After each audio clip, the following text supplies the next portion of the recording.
Okay, now moving on. This is my oregano, and it has just overgrown. So I'm tell you what I've learned this season. Oregano is invasive also.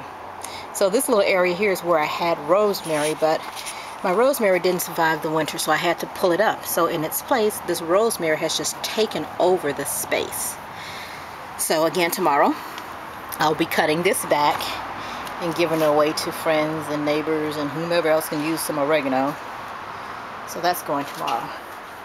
Now this is our apple tree. Isn't this gorgeous? So this is an apple tree, and we actually have apples on the tree, which you would say, of course you do, it's an apple tree. But last year we didn't have any apples on our tree. Well, we had one, I take it back. We had one lone apple, and it fell to the ground after the birds was eating it. So as you see, we have some apples in there, and right now we have about almost a dozen apples. I think I counted 10 last time I checked. So that's my apple tree, and it's doing so well, and I'm excited about it because we actually have apples. Yay! First time. There's the biggest one right there, so I'm excited about that. But that's my apple tree.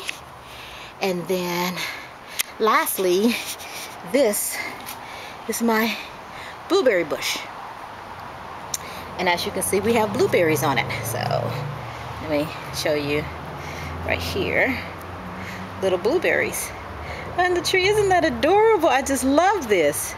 So of course they start out little green here, and then they turn to these purple berries here, which are blueberries. Aren't these gorgeous? So of course take this one in the house and eat it.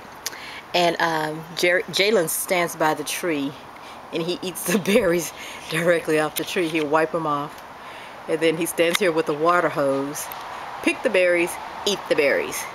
That's my boy.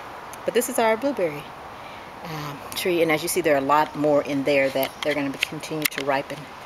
And next I have to just put some netting on here, because typically the birds get to it and eat all the berries off before we can.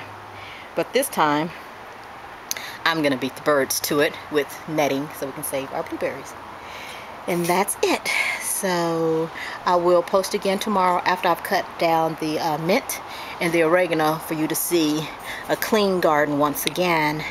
And then also I'll post again before the end of the season so you can see what has happened here in the upcoming couple of weeks. So that's it for today. Thanks everybody for watching.